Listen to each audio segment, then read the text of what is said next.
Everyone has something to share, and either wisdom, story, or logic. And it's clearly amazing to hear all the differing missing links discovered by people, unique to their own journeys, and in how they have come to discover them. Together, we can help to build a bigger picture for a better future, for a brighter tomorrow. Let's stand united. Let's remove the veils, and let's create a new world together. Are you that missing link? Join Jesse Hale on the Missing Link Talk Show as he helps to unveil the mystery through the unique wisdom and story of others. Only on Real Revolution Radio. Welcome, welcome, welcome. Welcome everybody here back to the Missing Link. Today we are, honored here to have, such a brilliant mind, someone that's connected with, so many people and got a wealth of knowledge and information for us. And, he's here to spend a little bit of time here on the Missing Link. So how are you today, Dan Winter?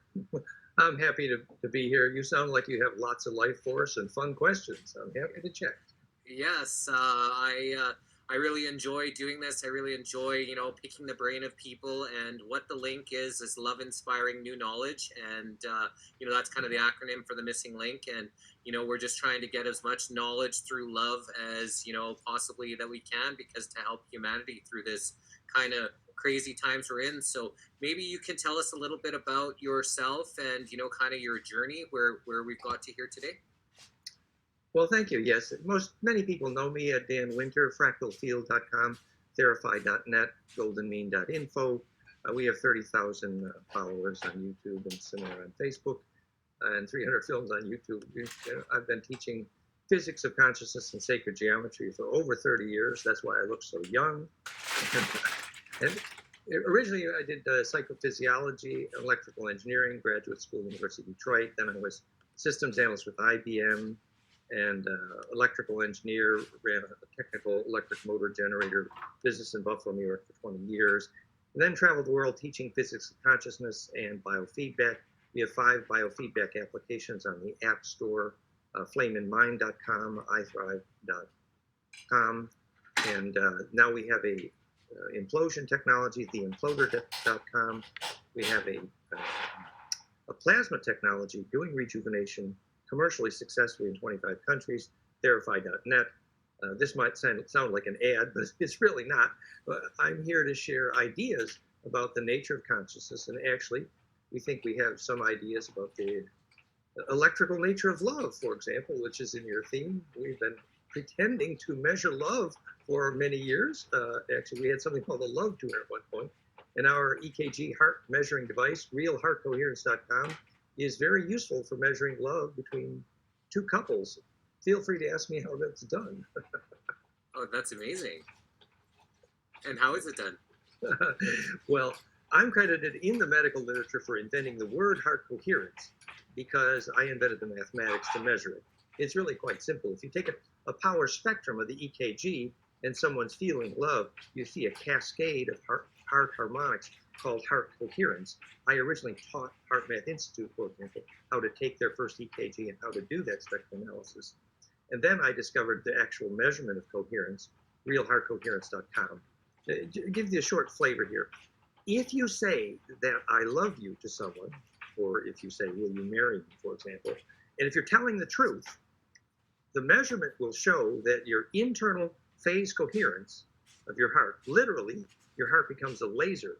And the second order power spectrum called cepstrum will measure that internal phase coherence, and your heart literally becomes coherent. And so your heart becomes a laser when you speak your truth. It's actually literally true. And in fact, if you're telling a lie, it doesn't. And your heart knows what wave is shareable. Now, if you do that for 2 people at once, you can measure, because the power spectrum also shows the musical key signature, the frequency key signature of the heart. And so you can measure when the 2 people's hearts link. And that's why it was really originally called the heart link. And so it's commercially used to teach Tantra. Also, one of the largest banks in Australia bought the system to teach empathy to their bank managers, actually, because you can link hearts that way. So I could talk about this for hours if you like. That's amazing. So is that kind of where they kind of get the technology of the lie detector test, kind of on a similar theory? Well, in fact, my graduate psychophysiology Albert Axe, University of Detroit, we were pioneers of the polygraph. I am a polygraph builder by profession, actually. So you asked the wrong guy if you want a short answer. But basically, in graduate school, we used to polygraph and 8 psychophysiological variables, GSR, clinical physical parameter, stress barometer, to measure the electrical difference between fear and anger, and successfully documented that measurement. For example, in fear, you have high resistance. Anger is the opposite. It's quite interesting. Anyway, but polygraphy in the technical sense is much deeper than the concept of simply a polygraph for police for lie detecting. But the concept is similar because it's true that if you're speaking your truth, there is electrical coherence and low resistance. If you're speaking a lie, there is incoherence and higher resistance or stress. That's the basic concept. And I have a lifetime of experience in that physics. So, if someone believes the lie that they're telling, is it harder to detect if they actually believe their own BS? Yeah, that's. Thank you for asking the hard questions. It's true that the concept here is that biology has been distributing what we call the shareablewave.com. It's a friend of ours. The physics of pure intention is the ability to distribute a wave shape that contains pure survival information or pure principle. So the nature of the electric field you call heaven or ancestor memory or communion of saints or the Akashic records, we know that electric field now is a longitudinal interferometry fractal nodal array, dodecahedral Earth grid, for example, song lines. And in that array, waves which are perfectly shareable contain information which could be of collective survival value. So in the deepest sense, you cannot believe in a lie because when you test that wave for distribution, it won't be fundamentally distributed. So the nature of the coherence that you generate has a limit unless you're actually obtaining the truth. So beyond a certain point, pure principle cannot accommodate the possibility of a lie, because a pure principle is a wave shape which is perfectly distributed. So the actual, for example, very practical example, at the moment of death, if you have anger, the electric field around your body will not be compressible, and black hole implosion required for successful death. And so you won't achieve that compression with the transverse electromagnetic into the longitudinal, which is that array that lucid dreams and survives death. It's the Ba from the Ka, the Kesjan body, the rainbow light body. We have lots of names, but now electrical engineers know what that is. And you can't make it into that collective array, the collective unconscious, and you're a stuck ghost, actually. So compressibility tests for which waves are shareable, which is also fractal. So it's the climax form of coherence is the wave that can survive implosion, and that is a test for pure intention. Wow, so when the sperm fertilizes the egg, there's a spark of light, and then when the body passes on, there's also, they've been able to measure some type of light or some type of energy that leaves the body as well. Have you ever seen that and measured that yourself? Well, first of all, it's not exactly a spark from the sperm. It is a capacitive arc which induces the possibility of dimpling, recursion, and turning inside out. And that is the physics which actually allows the egg to replicate. So it is initiating turning inside out ness, which is the word bereshit in the Bible, actually, that initiates a birth when it becomes a cycle. But at death, there was a lot of speculation about, the body loses 6 ounces at the moment of death. But measurements were not very replicable because, in fact, some people have a lot more shareable when they die than others, which is the inertia of your plasma field, literally your ghost. But much more accurately now, our friend Professor Konstantin Korotkov measured when and where the ghost goes after death. You can see the pictures at the start of this at goldenmean.info/immortality. So we know, for example, that the time it takes for the aura to leave the body after death, 10 and 36 hours, corresponds to Tibetans, it's been measured. And we know where your ghost goes after death, which is a coherent propagating plasma field. It's looking for the place of compression, sometimes called the place of power, which is where the centripetal inertia can drive the transverse field into the longitudinal array, which you would call delivering a stuck ghost, actually, which is why, for example, our therified plasma system is somewhat well known for releasing ghosts, because we now understand the electrical engineering. So what leaves your body at the moment of death is the amount of coherence in your aura able to propagate coherently in what's called longitudinal interferometry, sometimes incorrectly called scalar or torsion. And that's that substance Kesjan Badi Gurdjieff was talking about. If you accumulate this substance during your life, you become immortal. Well, now we know what it is. And it means basically that you spend your life building the coherence of your aura, or you did not achieve immortality. So by understanding yourself, your energy field, understanding your aura, the more you understand who you are, is it the more, it passes over? Well, it also depends on, understanding is good, but it depends on whether you translate the understanding into hygiene for accreting charge. For example, every time you stand under a poisonous mercury vapor light, your aura gets smaller very quickly. Every time you eat the wrong kind of food, every time you live in a metal building full of dead air and electrosmog, like most hospitals, your aura is dying very quickly. So it is a matter of growing your aura. And it is not subjective, GDV. There are many ways to accurately measure aura growth. And that should really be defining politics and medicine, is the measurement of aura growth. In fact, every single decision you make every day should be based on whether or not it feeds your aura, which is the original word in Egyptian, fa. Where is that plasma that everybody goes to? Well, where is, you mean at the moment of death? Or? Yeah. Oh, well, introduction to the physics here. The physics is that most of our communications equipment use a transverse electromagnetic, the up and down component of the electromagnetic waves, radio, for example. And the transverse up and down component of the electromagnetic wave doesn't go far, and it's not immortal, and it never was.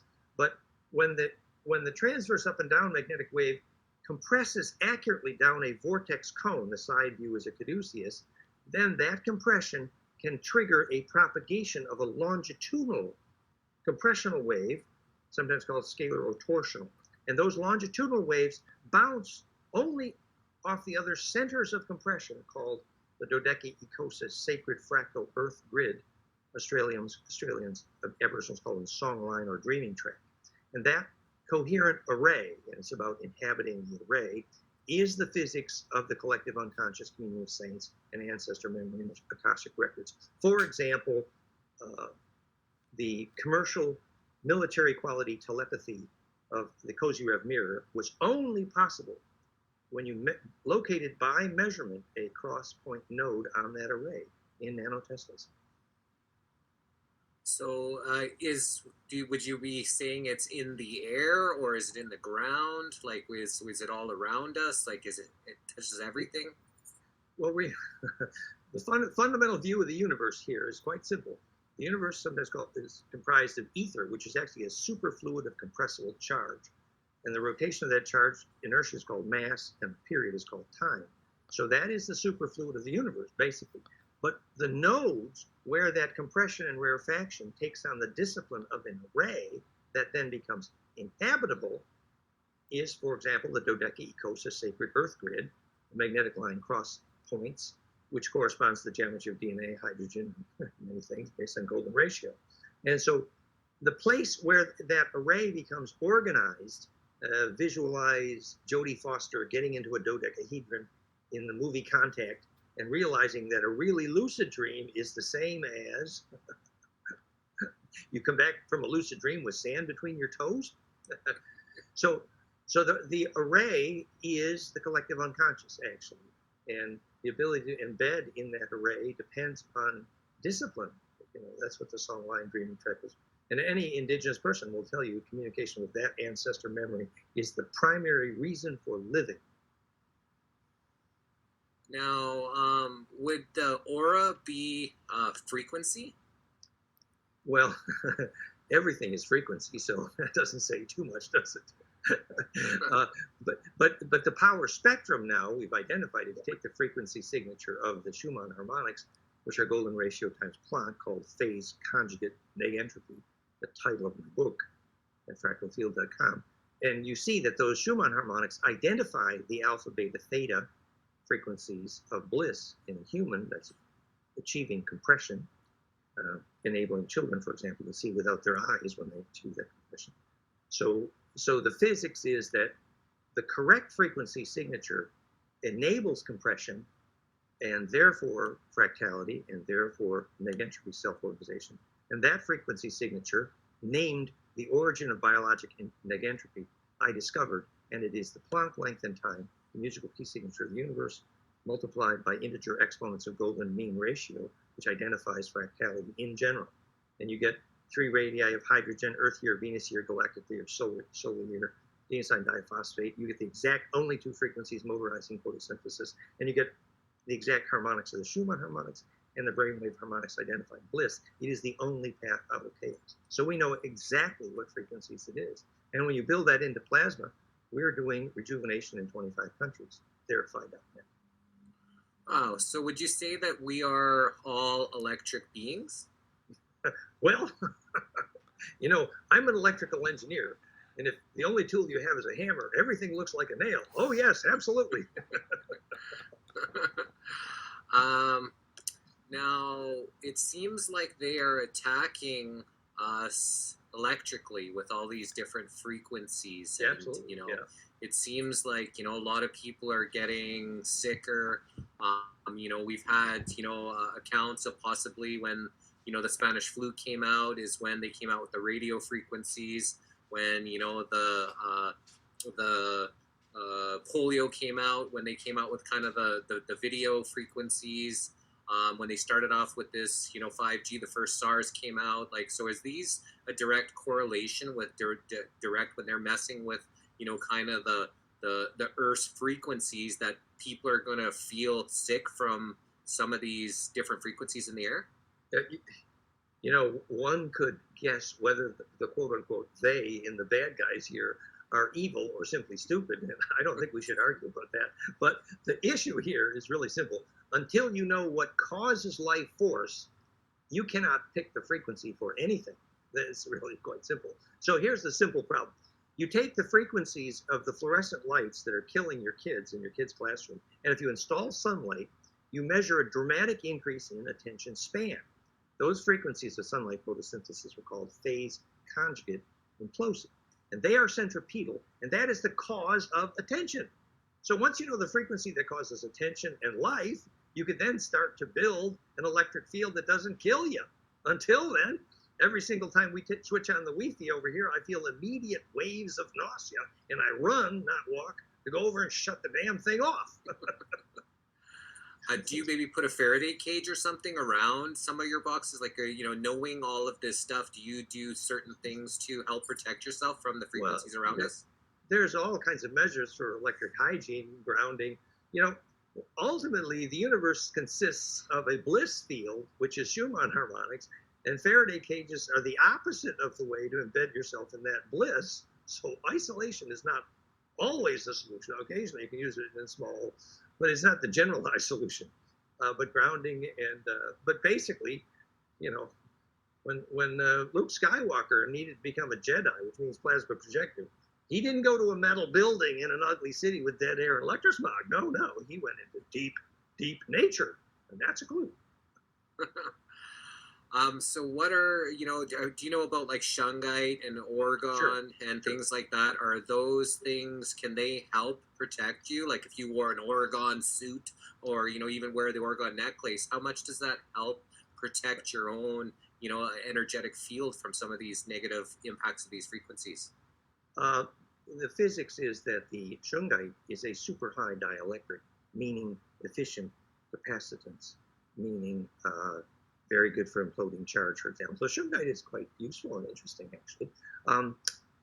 Moldavite has some parallels. It has to do with dielectric concept, which is capacitive charge distribution efficiency, which is how you know a biologic building from a dead building. It's the ability to distribute charge and therefore the growth of your child and your seed. It's Biologic Architecture 101, bioarchitects.net. So then you mentioned orgone. Orgone actually was a word invented by Wilhelm Reich because he did not know what a capacitor is, sadly. But it is true that if you alternate organic, inorganic layers, effectively what you're alternating is high and low dielectrics, producing a capacitor. And if you do that in concave or convex, which is what Reich did, you can implode some capacitance. And that can affect growth in life force. What most people refer to as orgone devices now, they have these clear resin and they put these metal aluminum chips in them. And those devices are marginally useful for breaking up some geopathic capacitance, geopathic zones, but they're useless for assembling anything resembling a living electric field. They're useless for that. So, you know, if you speak in accurate capacitive terms, you know, some of the James Mayo, Wilhelm Reich aficionados still refuse to understand what an implosive capacitor is. But if you use proper electric terms, then you can understand exactly what kind of capacitor causes a seed to grow. And we specialize in 3 ways to measure that. flameinmind.com/lifeforce. What's your thoughts on the effects of the, you know, the 5G on the, you know, human body? On the what, G? The 5G? Yeah. Well, you know, 30 and 60 gigahertz are included, and some of that does inhibit oxygen solubility. That's measured. So there's lots of reasons why this is hazardous. I think the airline industry figured out 5G is hazardous. That's good. So no, that 5G has many serious, dangerous problems, and I think that literature is evolving, and people are quickly coming to realize that this is a serious issue. I mean, when I was lecturing in Italy for many years, they were putting the Wi-Fi and the RF towers inside the churches and schoolhouses and not telling the people. And you could feel the nausea as you walked in the villages. So people don't realize how insidious electrosmog is until they start getting sick. It's sad. Can the body be asphyxiated? Like, can you lose oxygen from certain frequencies if they turn some things up that you could actually drop? And could that maybe have what happened when we saw these people drop at the beginning of the 2 years ago, when we saw people just dropping? Could they have lit up some frequencies and it had a negative, you know, effect on the body, and maybe they had to cover that up because of their golden technology? They couldn't have people thinking that it actually harms people, so, you know, they came out with this crazy cuckoo story that we've been living for the last 2 years. There's a lot of childishness here. It's true. I believe what's been measured is that 30 and 60, another major gigahertz component of 5G, dramatically reduces oxygen solubility in water and, by implication, blood. And so certainly, you know, indirectly, ability to hold oxygen in blood is inhibited by measurement from many of the 5G frequencies. But whether that's the key issue here is a very controversial thing. What you really need to do to document these things is look at the way this affects your aura, look at the way this affects telepathy, look at the way this affects seed growth. And unfortunately, those studies are not paid for. But it's true that the fundamental issue here is that what makes your children immortal is their ability to sustain a coherent aura. And, you know, RF technology and 5G technology, sadly, is profoundly destructive of that. And that needs to be, you know, my view here is that the term politic originally means body polis, which is the plasma body of a beehive, for example, that once coherent can migrate. So the beehive does not swarm until there's a body polis, which is literally bliss. So bliss defines body polis, and it also defines, by the way, whether you're going to take memory through death. And by measurement, it defines your immune system, health, heart rate variability, fractality. So looky here, by that biological definition, the function of politics is whether or not people achieve bliss, which is charged radiance. So once you understand that the access to charged radiance, bliss, a big aura, defines whether you have an immune system and you take memory through death, then you could make a political decision. Until then. So the people that are making those decisions right now don't even know that you have an aura, much less whether that determines if you get an immune system and you take memory through death. So that needs to change in order for us to have politics. Do you vote? Well, you know, I was from America, and then I lived in Australia for years. Now I go back and forth to Europe, so it's a complicated question. But I'm just wondering what your thoughts on the whole, political system. I know you say that, they don't understand this stuff to make proper decisions, but what could we do to fix the current political situation that seems to be wrapped into every country in the world, as we see that every country's kind of responding the same to this thing. So it seems like we're under one big umbrella. Well, the fundamental concept of democracy is a beautiful thing. It means self-direction. It's not a bad concept, but it so much depends on education. And my life is devoted to that, education. That's why I share repeatedly. So my work has been to create education around this. Once the medical system and the political system understand that you need a charge bubble around your body measured by heart rate variability, fractality in the heart. If your heart harmonics are inclusive or fractal, it's the fastest way to measure immune health. And that same measurement, which is very medically documented, will determine if you're going to sustain an aura. The fractal heart is a healthy heart, is one of the papers on the subject. So once we define medically what aura health is, we'll begin to be able to make intelligent decisions medically and politically. We need to know that when our children lose their aura, it means politics made a mistake.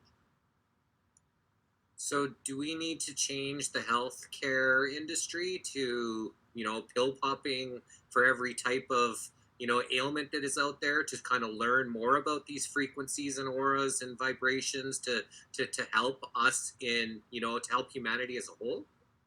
Yeah, it starts with recognizing that the charge field around the body is the first predictor of health versus disease, and that aura health is measurable. It's called GDV, for example, gas discharge visualization by Konstantin Karakov is just one of the tools that's become more medically replicable in recent years. And specifically, imagine this: you're having the conversation with your teenager about avoiding recreational drugs, and you explain to them that when you use recreational drugs too much, you get holes in your aura. Well, in fact, what's best to do at that moment is to measure their aura and show them the holes, actually. And that's the beginning of a medical discovery about what keeps you alive and what assembles something around your body that's going to create immune health and take memory through death. A first indicator of taking memory through death is ability to lucid dream, which is why we're so proud that our Therify.net replicably triggers lucid dreaming. What's your thoughts on them injecting, the stuff that they're mass injecting everyone with? I don't really like to say the V word because a little bit on censorships, but, what's your thoughts on how that's affecting, what they're putting into people right now and, the long-term effects that may cause? Well, remember that I claim to be an electrical engineer and I don't claim to be medical. However, from what I've witnessed electrically, which is multiple reports that those who can see the aura report that often the aura becomes dissociated from the center of the body. People are literally beside themselves. Reports include their pets no longer recognize their master because the soul is missing. But what they mean by the soul is that the plasma center of gravity has dissociated. Now, there are also many reports that plasma systems, Therify.net just being one of them, is reported subjectively and anecdotally to have helped many, many people with these kinds of issues because it is in fact centripetal. So I do think the speculation that there's graphene in that injection is maybe a bit speculative. I think the measurements actually showed it was an emulator of, but there was some kind of self-organizing material. And we have, live blood cell microscopy people replicating some of that work now. But personally, I think lots of the experimental nature of those injections is ill-advised. That is my opinion, but I would not claim to be medical. Yeah, I'm not a medical person at all either, but I just like to ask questions to see where people, what their, interpretation, depending on what their level of education or experience is on different subjects. So are you familiar with body electronics, Ilya is asking? Yeah, I know the inventor of body electronics lived near me in Western New York. Yeah, the concept is nice that multiple persons holding a pressure point on the body electrically create a centripetal electric pressure, which has a sorting effect. It's similar. There's an analog to the sacrocranial practitioners doing point holding on the fascia of the cerebrospinal liquid. Well, one caution I would, which is that to some extent, having those people touch you over that long period of time is like choosing lovers. Is some of that memory is going to be connecting, and so you know you have some of the hygiene issues of choosing lovers by who touches you. So, but actually, the very concept that increasing the centripetal compression is relevant in sacrocranial expert practice. We had children in South Spain who had dramatic learning problems, and they used a similar point holding. And the sacrocranial practitioners are inserting their attention electrically into the body as they touch. And we know that physics, it is a centripetal field, the definition of attention. And you can measure a return to coherence in the cerebrospinal fluid phonon low frequency harmonics, which is the mechanism of the profound healing we saw there with Mary Soul's sacrocranial school in South Spain. So I taught at sacrocranial centers in many countries on these subjects, in Iceland included. Now, would the body reject a lot of different microchips inside of the body? If you're trying to put, like, you're trying to merge a human with a computer, and you wanting to start, like, maybe the neural link, or, you know, maybe start putting some of these resistors or transistors inside of a body, how would the body, respond to something so inorganic being inside of it? The body's inhabiting plasma field requires charge distribution efficiency for that capacitance to breathe. So there's a natural result that anything that has a low dielectric, the body needs to spit it out. That's why you get mucus after you eat fried food, because the oil in that fried food does not support charge distribution. So for your plasma to get circulated again, it's got to spit something out. That's the basis. So then most of the inorganic material of these computer chips that they think are going to make you transhuman are the opposite of charge distribution enabled. They have to be for their electrical function. And as a result, you're right, the body would tend to want to reject them. And sadly, the aura is reduced communication until you're able to do that. I'm reminded of Credo Mutwa talking about how his granddaughter stopped lucid dreaming the day she was force vaccinated, actually, in Zulu, South Africa. Now, it's true that many people think that, if I get a computer chip inside me doing such and such, I'm going to become more powerful. But the actual physics of ensoulment and what enables you to have a soul and become immortal is a plasma intelligence. And that plasma intelligence will never, ever, ever, ever inhabit a machine, much less a computer, because the plasma field cannot implode in the electric system of what you call a computer.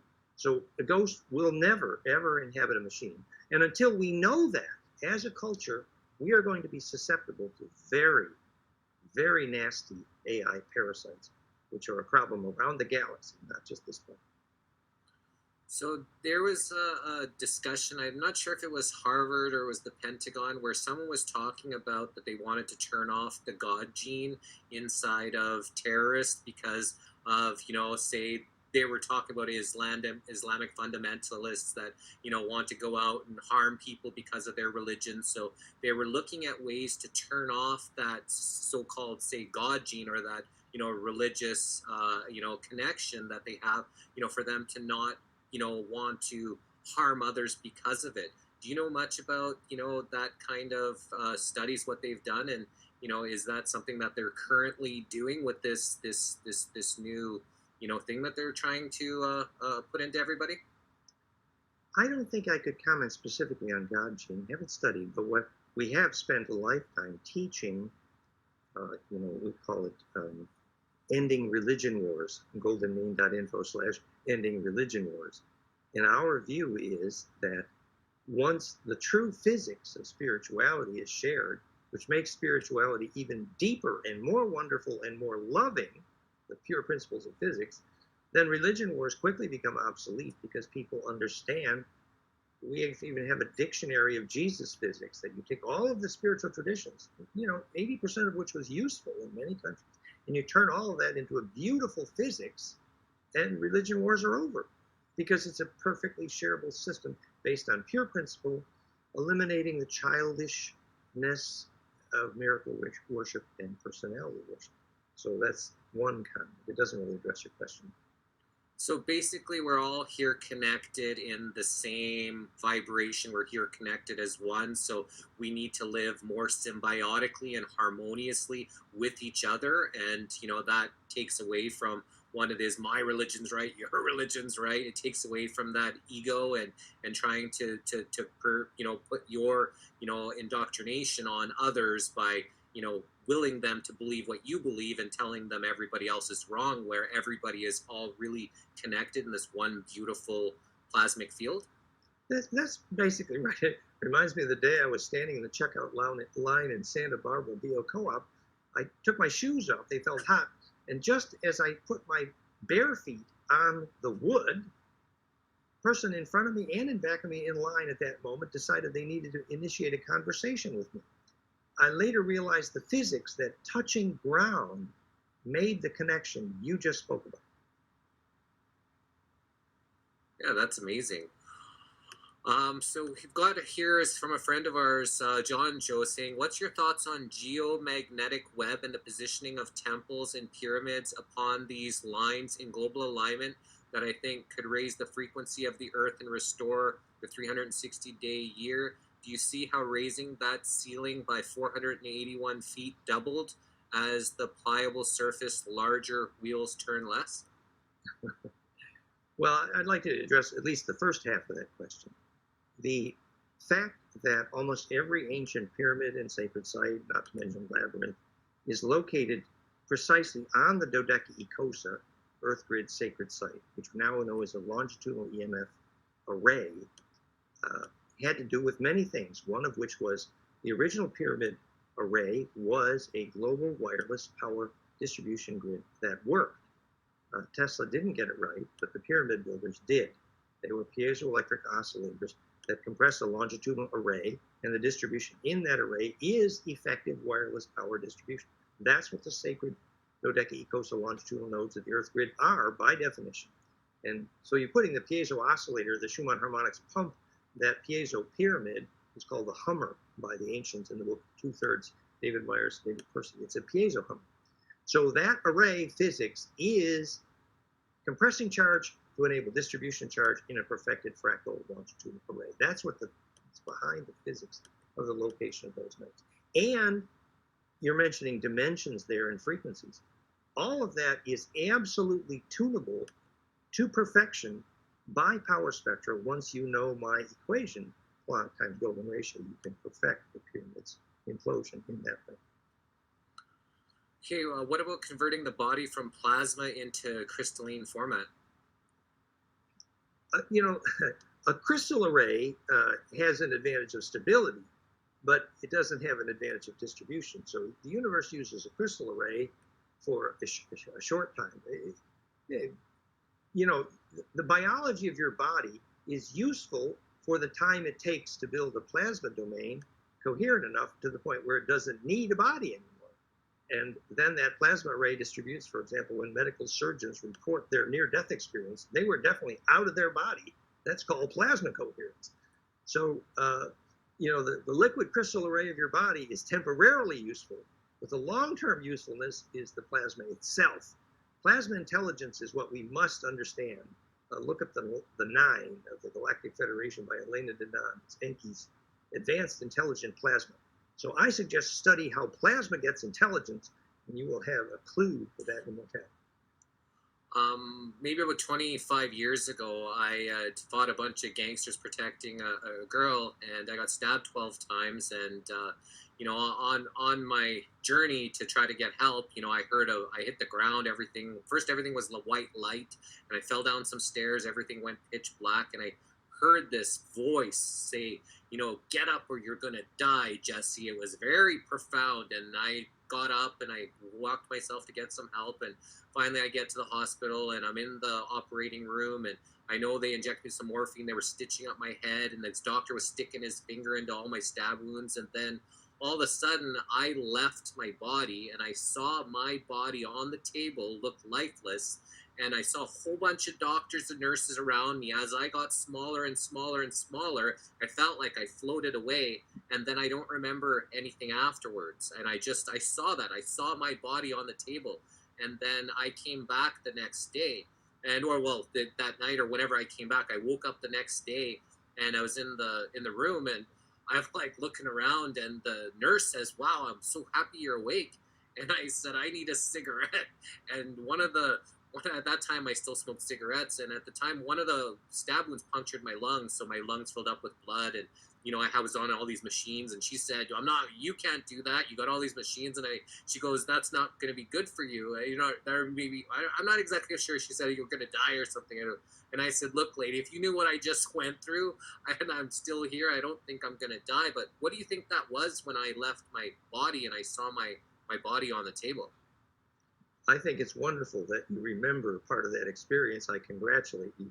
Actually, my father had a near-death experience, and I think that's why he became something of a saint also, actually. You got perspective. Good work. And you're asking the right question. What left my body? Hello? I can give you a clue.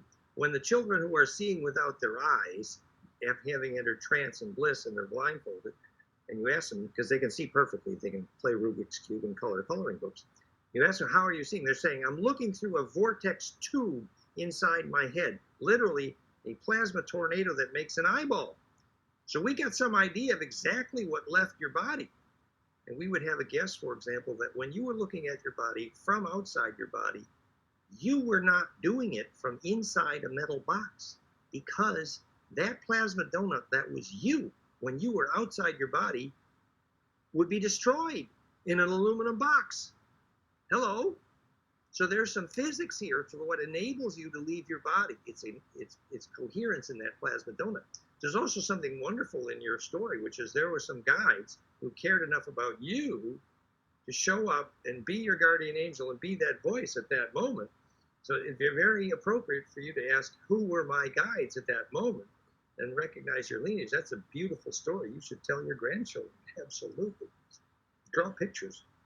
So is it similar to when people are maybe astral projecting, and like it's actually doing the same type of thing? You're able to leave your body, but I obviously did it in a forced circumstance where people can hone on these skills and be able to leave their body at will? Exactly. And we would like to identify many aspects of that electrical engineering. The brainwave power spectra, which enables golden ratio cascade, implosive, and the fact that they report a silver thread connecting you. What is that physics? By the way, it doesn't go through metal boxes very well. So, for example, if you're in a building made of organic material, you can do this better. If you're doing this on a magnetic line, you can do it better. If you do it at sunrise or sunset, you can do it better. The physics of remote viewing and action at a distance. So there's lots of physics that helps teach the physics of remote viewing, astral projection, and lucid dreaming. And the fact that our plasma triggers lucid dreaming is related here, because we enable that compression, and then the body can emit that coherent compressional longitudinal or scalar wave, and that propagation, called the Jedi, is exactly the physics here. So I think this needs to be taught as physics, absolutely. Einstein was wrong when he said action at a distance is spooky. He was wrong. The reason he was wrong is he did not know why an object falls to the ground, which is the same compression implosive physics. Do you think if I wasn't in a hospital and, you know, I was able to maybe travel more, I would have been able to experience more or see more? And because I was in that metal box, that it kind of stopped me from being able to, you know, see or remember more during that experience? I mean, if you had been in a biologic building at that moment, your aura would have been more free to propagate, clearly, yes. And if you do your practice for remote viewing, etc., lucid dreaming, as any Aboriginal can tell you, never do it in a metal building full of dead air and electrosmog. No. What's your thoughts on, psychedelics to be able to, get consciousness, to be able to see and travel and to kind of experience themselves outside of their body? Well, one instructive story might be, the first time you went to the magic mushroom, and you thought you were seeing this interstellar vision through the wormholes of the mycelial spore fabric of the mushroom. But the next time you go and eat that mushroom, and you realize, no, the mushroom is looking through me, I'm not looking through it. So who's looking and who's seeing depends on who's more centripetal. And eventually that relationship becomes more clear. This is Castaneda. So the point is that sometimes, a small amount for a very specific coherent intention might be releasing. But in general, sadly, the ability to sustain plasma projection, which is true shaman, the word shaman, shem means axis of black hole of implosion. I will raise a shaman to the Lord. So the real shaman knows that dependency and holes in the aura are the result of bad astral hygiene. And ultimately, you will need to generate that inertia from within yourself. What are some ways that people can, help to, to gain strength, or exercises that they can do to help in that? There are lovely examples, the tensegrity movements of Carlos Castaneda, the sacred gymnastics of Gurdjieff is what I used, good forms of yoga. There's a dozen ways. The Gurdjieff sacred gymnastic, meetings with remarkable men, they believed correctly that initially, to get the critical inertia named Bliss, which is how you start on the path, most people need a group work to generate the critical mass of the first Bliss experience. Then later you can generate it yourself. But until then, it's group work, or this critical capacitive implosion of collective Bliss experience. You look at the end of the film Meetings with Remarkable Men, you see the sacred gymnastic, and there is a palpable bubble of charge in the room. That's a good example. Yeah, so thank you. Is our consciousness our soul? What's referred to as soul in general, I believe, is the body's ability to embed in that longitudinal array. It's like the thread of a vortex. And so I think it's very possible many people do lose their soul because they lose that thread and the long-term connection. Practical evidence of the presence of soul, I believe, is long-term memory and ability to lucid dream. And that indicates you will take memory through death. And I think there are many people that, even in Education of Oversoul 7 by Jane Roberts, she said the various subcomponents of the soul group, once they lose track of that long-term intention, which went as a thread between multiple lifetimes, if you lose awareness of what the inter-lifetime intention was, then your soul loses attention to you, and you don't have inner guides, and you don't have long-term memory, and you don't have lucid dreaming. So you need to find your long-term purpose, intent, and long-term memory, and then your aura begins to grow coherently enough, and then you have the reality of what's called the soul. And so many of our medical and hygiene practices today are unfortunately destroying that. Robert says here, so bliss like breath work or ecstatic dance bliss? Exactly, yes, sacred breath work, ecstatic dance bliss, exactly. And the critical thing about bliss experience, like therified plasma, is that when your aura is buzzing that way, the next step is grounding and hydration to bring it into phase with Earth. Access to ground is the same for psychologists as electricians. It is access to fractal distribution, therefore embedding, and therefore phase lock with the collective. Now, what would be the difference between astral projection and, say, dreaming, when you're just consciously at night going through these dreams? Is it similar, but just not doing it intentionally? I think we could speculate electrically, as in the book 9 Faces of Christ, that first you want to see your lover and you're isolated, so you have to visit your lover in a dream. And the first night you notice, well, you can see her, but you can't smell her. And the next night your aura gets a little bit more coherent, and you take another organ of perception with you into your lucid dream until so the amount of coherence in the plasma field around your body determines how many organs of perception you can take with you in your lucid dream.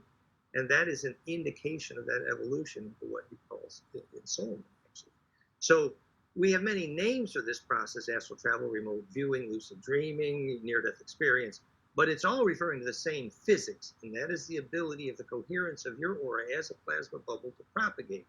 And that coherence, we now know, has a lot to do with a transverse electromagnetic becomes a compression wave longitudinal, which enters that array, which then enables that action at a distance and communication with ancestral memory, which is how it propagates.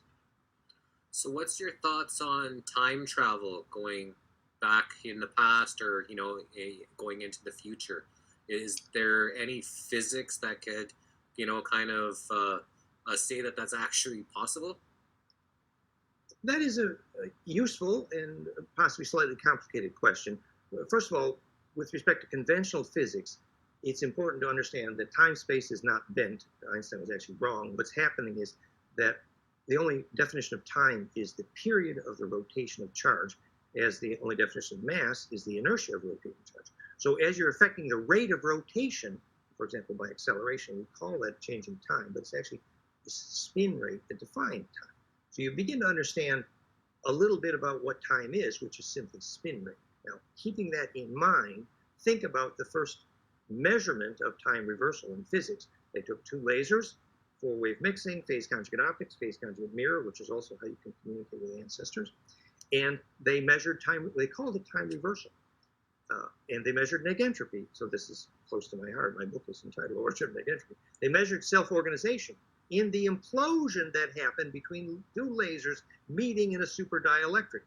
Incidentally, lithium niobate from Star Wars, hello, it's the dilithium crystals. So that time reversal had some limitations by measurement. For example, you could time reverse rusted steel back to unrusted, but you could not do the reverse. That is, you can time reverse toward order, but not toward disorder.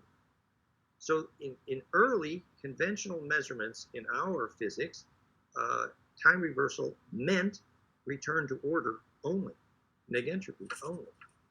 So when you're thinking about that, you begin to realize there are some limitations to time travel. I'll give you another example, that when you time travel back to the past, the events that you see generally are peak emotions. The emotions generated a burst of longitudinal coherence, and it is that bubble that you prehend with a longitudinal ray. Another clue here is that the subcomponents of the longitudinal wave, which are propagating the lucid dream, propagate at golden ratio multiples times the speed of light.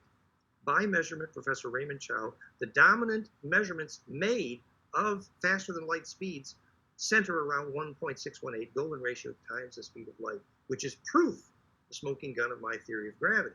So multiples faster than the speed of light enable time travel in a limited sense.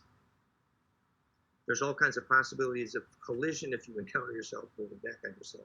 So before we understand time travel, we need to understand stargates and portals. And that's the introductory physics that should be discussed before we try to explain, real time travel portals. And that's actually quite simple. You take the Therify.net and note replicable triggering of lucid dreaming. As a lucid dream gathers inertia, it becomes a stargate by definition. So as you make that phase conjugation more broad spectral and higher spin dense, charge dense, you actually have what is a stargate, literally. Remember the movie Stargate, Hypercube, Ophanum Enochian. Rick Hasson helped make that. He was my coordinator when I designed the media lab at Gaia TV. So we know a lot about the physics Stargate, and to understand what that is, it's literally plasma projection. And Stargate plasma projection is more available to lucid dreamers.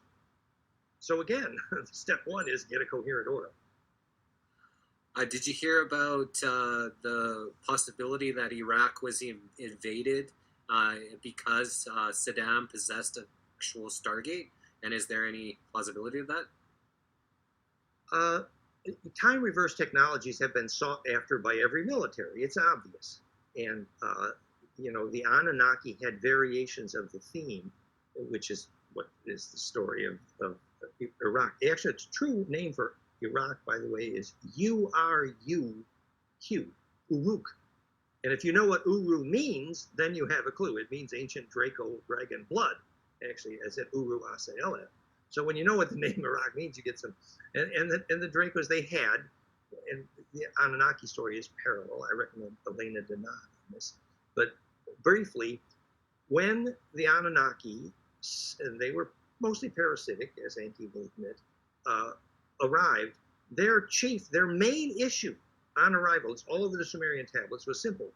We are starting to age catastrophically every time we enter Earth orbit. Oh, hell. And, it's all over the Sumerian. It's obvious they're complaining. And their solution to that problem is, I will raise a Shem unto the Lord. That's their solution.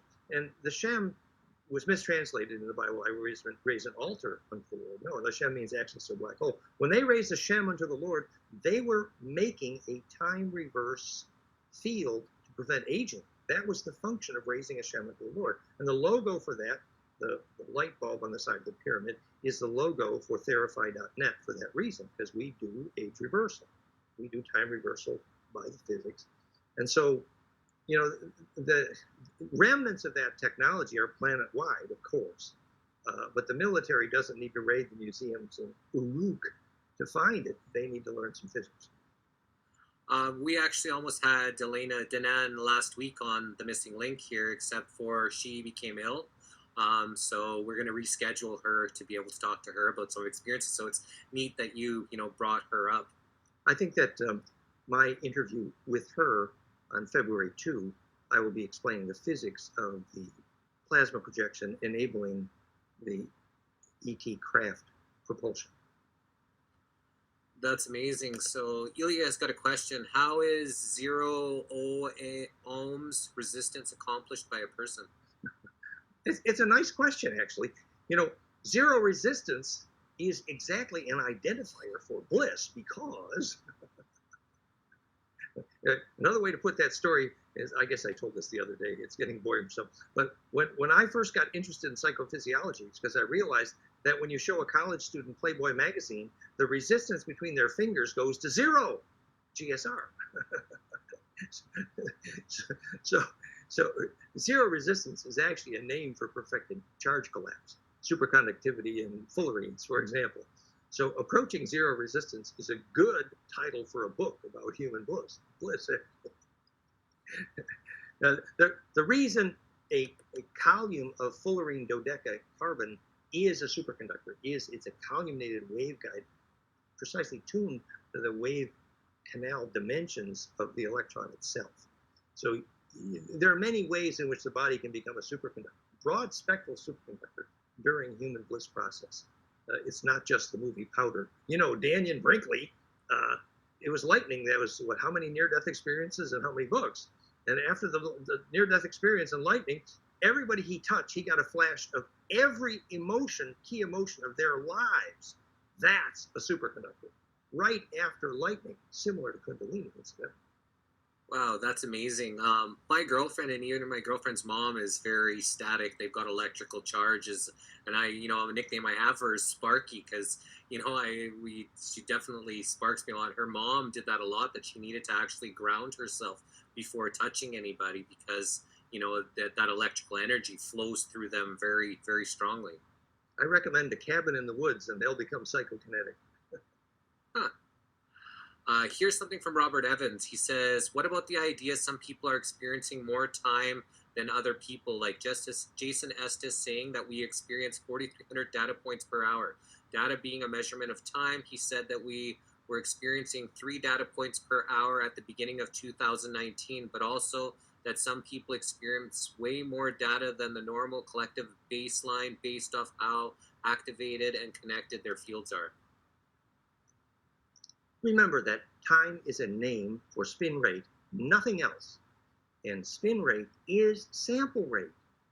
So obviously the reason you experience your whole life compressed into a millisecond at the moment of death is compression, spin density, not unlike Kundalini living inside a lightning bolt. So experience of data points, which is a sampling rate, is simply a name for your ability to be phase coherent at higher spin density.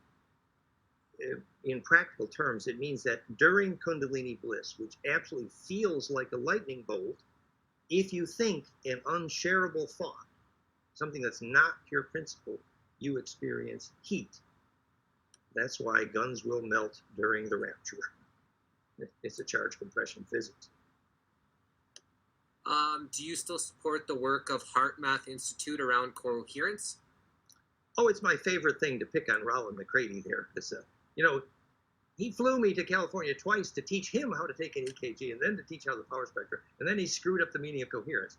They still do good work, though. You know, and they've inspired a lot of people. But I explain the real history of the measurement of heart coherence in detail at realheartcoherence.com.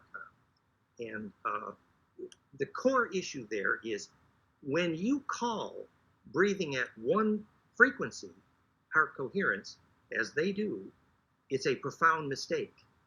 It's true that the frequency they chose, 0.1 hertz, the Mayer wave, the most important frequency in blood pressure, is useful. It's not saying it's not useful, but the actual form of heart coherence that creates bliss and therefore immortality is harmonic inclusive, not harmonic exclusive. And harmonic inclusiveness is perfected by golden ratio phase conjugation, by the way. So if you want to measure harmonic inclusive heart coherence, which is the actual mechanism of bliss, you need the actual full power spectrum of the EKG, which is what realheartcoherence.com is. So, you know, we've been having fun arguing about the meaning of coherence for many years. And I was a little upset when I taught them how to measure it and what to do it, and then they didn't even put my name on it. I was a little pissed, actually, but that's all childish. But the physics of the real meaning of heart coherence, I am credited within the medical literature inventing the word, because I invented how to measure it, which is a second order power spectrum, or cepstrum. What's your thoughts on teletransport and, like, you know, say the beam me up, Scotty, and, you know, how they can actually take a physical body and put it somewhere else? Because I know in my home city of University of Calgary, I heard of quite a few years ago, maybe like 4 or 5 years ago, that they was actually able to transport something from one classroom to another, and there was an actual object that they were able to do. Conventional physics describes that, what I would call embedding. They use the term entanglement, and they call the connection an Einstein-Rosen bridge through the wormhole, which I believe is an introduction language, but it's a crude description, because more accurately it should be described as the perfection of entanglement is precisely the problem phase conjugation, the golden ratio, solves. So if you get phase conjugation, then you can propel the inertia accurately down that wormhole, called longitudinal interferometry, the real physics of action at distance. So when you understand that, you learn a lot more about what stargates is and how to move mass at a distance. Because you see, the array of those nodes determine where that waveform can recrystallize. So longitudinal interferometry is the real physics of action at a distance. And this language that conventional physics use, called entanglement and Einstein-Rosen bridge, is crude and incomplete to describe how to do it. I'll give you a little practical example. When Billy Myers, he was on the shores of the lake there in northern Italy, and Lake Maggiore, I think it was. And you know, when the Pleiadians, we knew some of them, they beamed him up. On the day that Billy was upset, his emotions, they couldn't use the normal beamer. You know why? Because unshareable emotions are not transportable. What does that mean? Failure to compress. If you can be compressed, accelerated, then you can be transported. And that's a good introduction to successful death. So is it possible for a human body then to be transported without harming the organs, harming of course. things? Yeah, and the secret space program survivors, I recommend Johann Fritz and some of the other ones and their friends, report going through these portals all the time. And initially they were disoriented somewhat. And if you hold your emotions coherently, it's also true that if you do that too much, eventually it can weaken the soul fabric in the way it was done. That's why many of the ancients installed their stargates on Earth, even at the natural magnetic cross nodes, because compression there was more embeddable. Uru Asa Elam, later called Jerusalem, is an example. The war is over, always over the stargate. Uru Draco Asa, Queen of El, place of the phase shift. Translation of vorticity, the L. So the war is always over the Stargate, but that one's broken, so I suggest canceling the war. What are Dracos to you? Well, we don't want to pick on them because we got some of our most dynamic blood from the Dracos, but they're trouble. No, we have a very elaborate description of our view of galactic history. I've assembled for 30 years, worked with many indigenous tribes and many of the experts, and Alice Collier and the whole group. It's all at fractalfield.com/fusion in the blood. You can see our views and films on it. But basically, I believe that Elena Dadon is now correct. The Galactic Federation has managed to boot most of the parasitic Draco she calls Seatar, which is really the royal Draco, out of here, along with the Nebu and the parasitic Greys. But on the other hand, the Uru Drac blood was some of the most survivalistic DNA around. So the fact that we got a good chunk of that DNA is very useful. They were survivors, and I probably wouldn't have had Kundalini without some.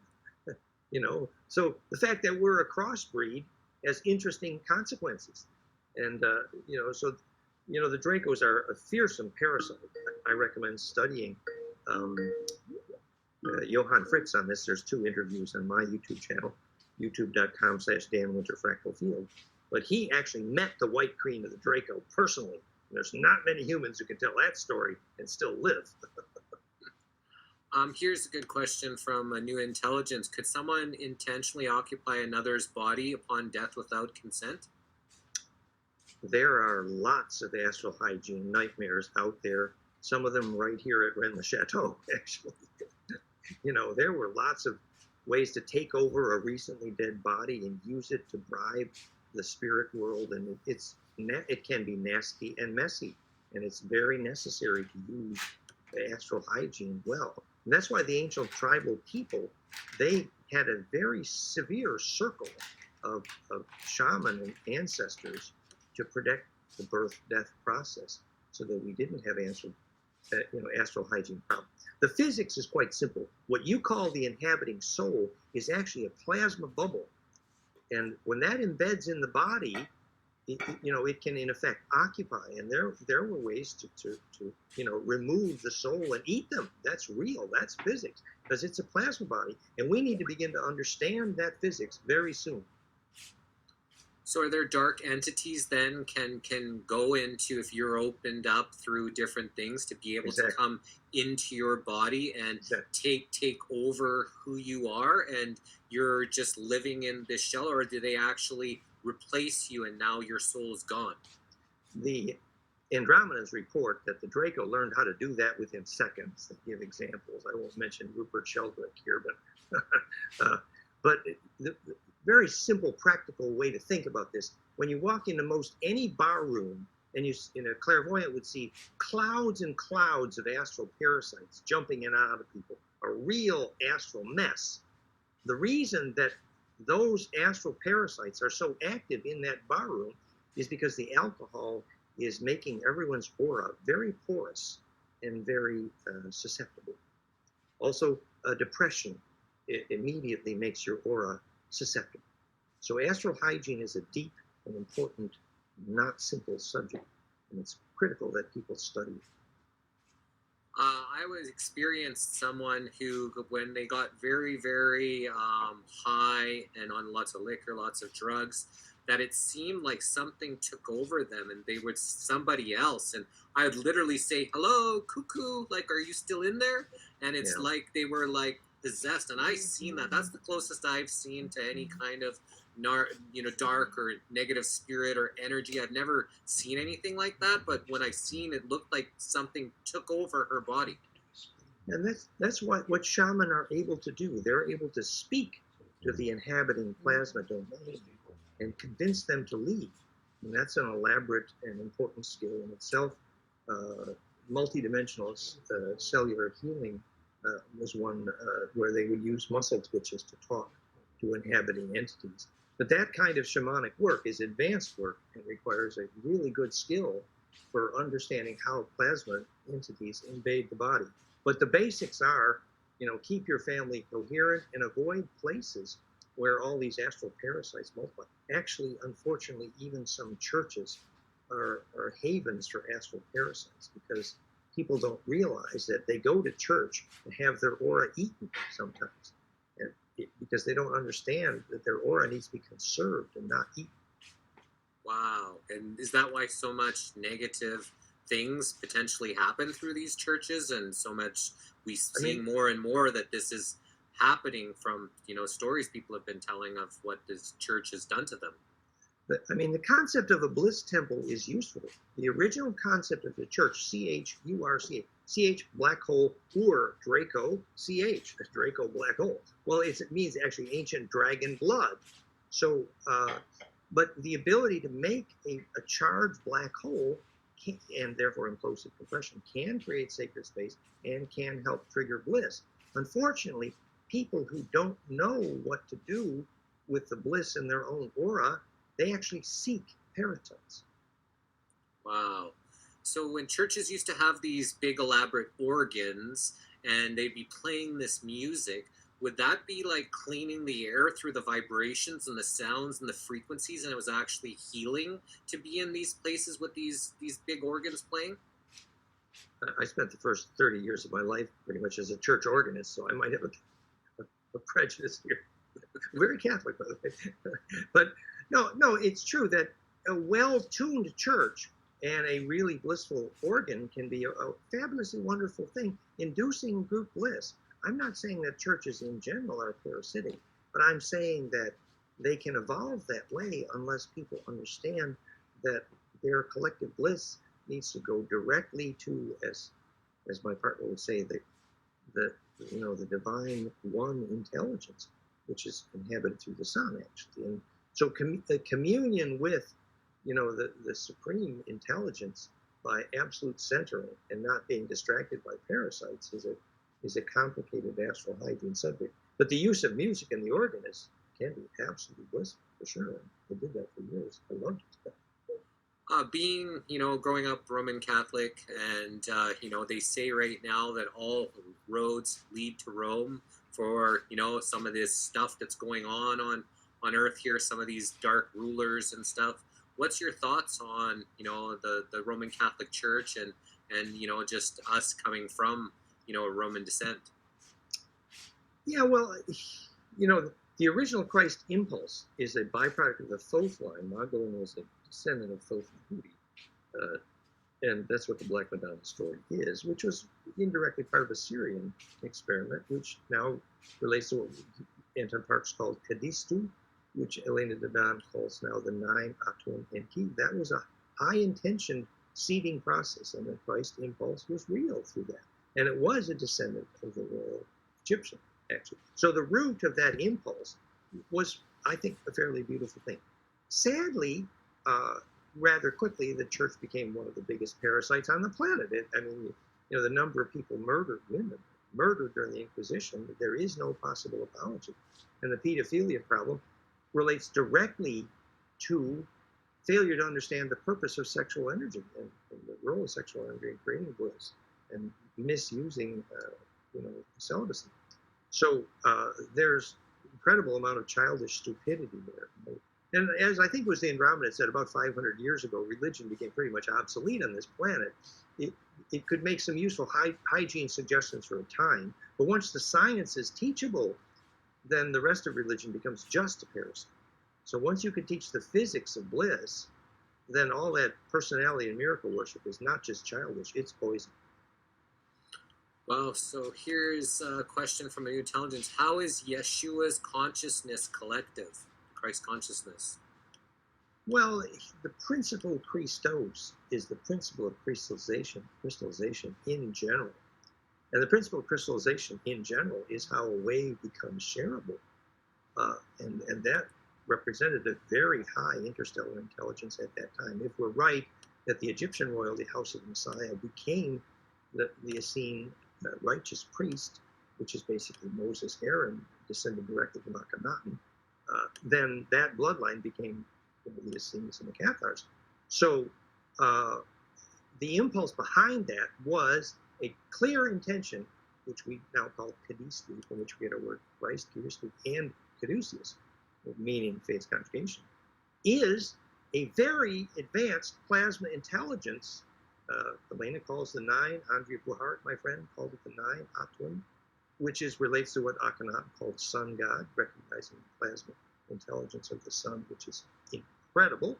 And every single one of those ancient religions was a sun god religion for a very good reason, which is really the myth behind the Christos story. What's your thoughts on the Bible?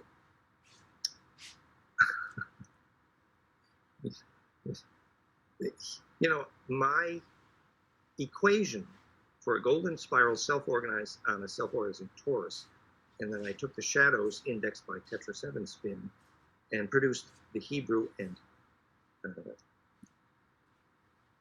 the Hebrew alphabet, golden mean.info/DNA ring. So the physics of golem making with Hebrew, for example, is turning plasma donuts into symmetry sequences, which is obviously how you make the atomic table. So actually, as Hebraic Tongue Restored taught, the symmetry physics at the root of origin of the alphabet is the root of all psychokinesis. So once we understand the physics of origins of alphabet, we don't need the Bible. What we need is to recognize how we control the plasma donut, which is your own optical cortex, and throw smoke rings in a sequence, which is how they made a golem, but it's also how you pray. So the Bible is also obsolete once you understand the physics of sacred alphabets. And most of the Bible now, as it's interpreted, is pretty childish.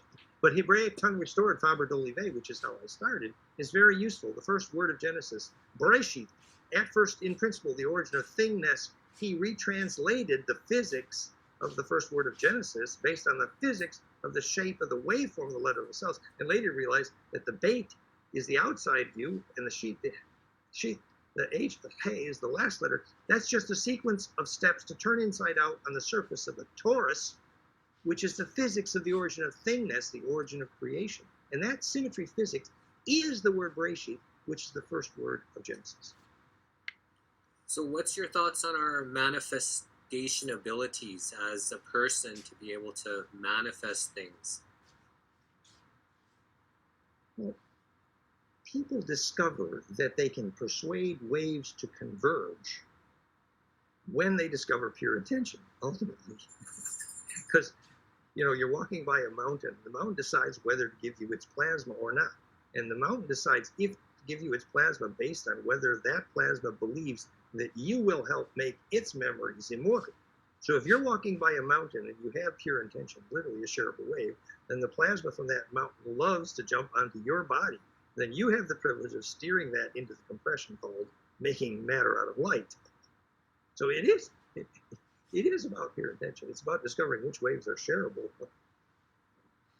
So when it comes to, say, the Bible and, you know, people believing we're living in Revelations and they're believing that, you know, Jesus is going to come down and slaughter all the bad guys and all these kind of things, can people literally manifest this stuff to happen if, you know, enough people believe that it's going to? Collective bliss process is incredibly powerful. It's why every government on the planet makes collective bliss illegal, because collective bliss, by definition, is the body polis, which replaces all other forms of politics. So once people have a collective bliss process, governments are absolutely obsolete by definition. So of course, governments are scared to death of people finding collective bliss and make it highly illegal. But once we define what body polis meant, then we could invent politics, which is collective bliss process. And that's what makes us self-navigating. It's the only way a beehive swarm can steer. So also, I would point out that the term rapture, as it's used in The Left Behind, you do not want to be the left behind. Actually, the guns will melt and the ancestors will rise from the dead, is actually good physics. The guns have the wrong dielectric constant, so plasma compression generates heat. And when plasma becomes centripetal enough to be distributed, then the ancestors' memories do rise from the dead. And there is something real about the photon cloud story, which is the compression array the solar system is entering, which does relate to the rapture story in real physics. I believe Elena has talked about it, and we'll be talking more about it. So It's a plasma compression event. That's what collective bliss is. That's what the rapture is. So that's why more people are lucid dreaming now.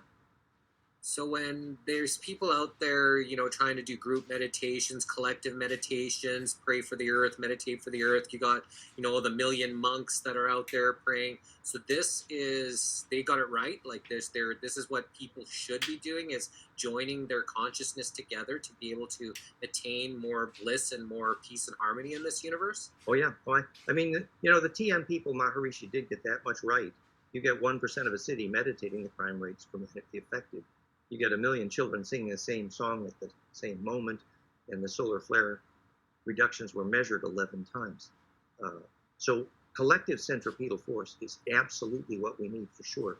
And if there's consensus on where the vision is pointing, you can steer tornadoes, ecosystems, you can steer solar flares. That's absolutely what we need to be doing for sure. So when it comes to weather modification, do you know that they can create rain, they can create tornadoes, they can create all these different weather anomalies? Well, you know, we've been teaching the geobiology of rainmaking for 30 years. goldenmean.info/rain. You'll see many of our projects which have been successful, even a recent film in Brazil on our successful rainmaking teachings. And Kundalini is a rainmaker, of course. The fundamental principle here is quite simple. The elementals, which are plasma intelligence, and the larger ones, the undines of the gnomes, which do steer tornadoes, right? They appropriately believe humans are drunk because we don't work with them. And we're drunk because we don't work with our elementals. We should, we must, or we won't survive.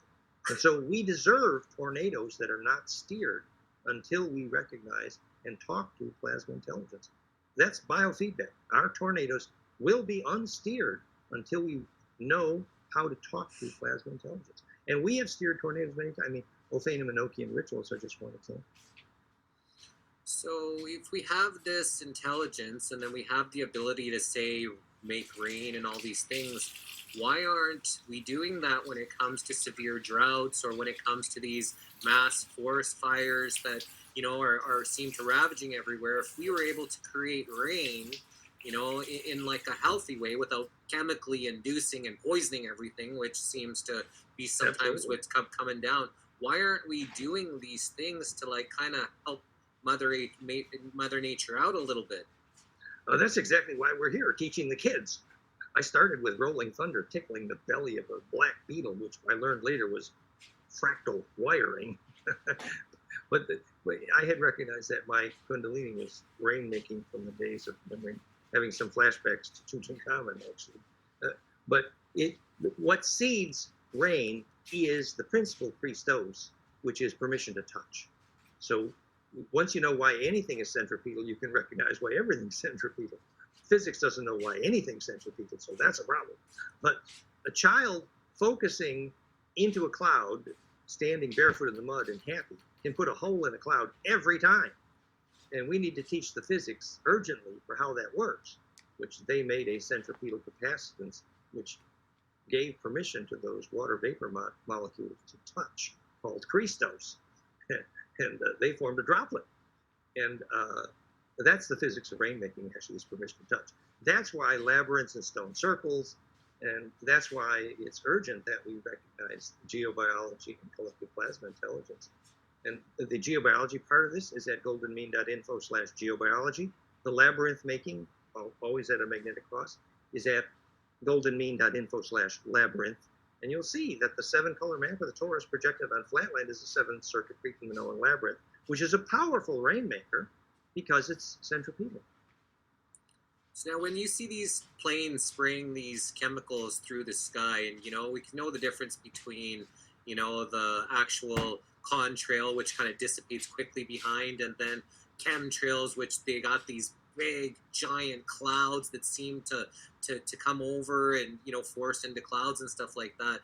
When they happen, is it beneficial to send it love, send it, you know, this is healing energy, instead of, yeah, that asshole spraying again and putting out, you know, that kind of different vibration? Is there an actual, you know, kind of physics benefit to, you know, no matter what they're doing, to counter it with that love vibration?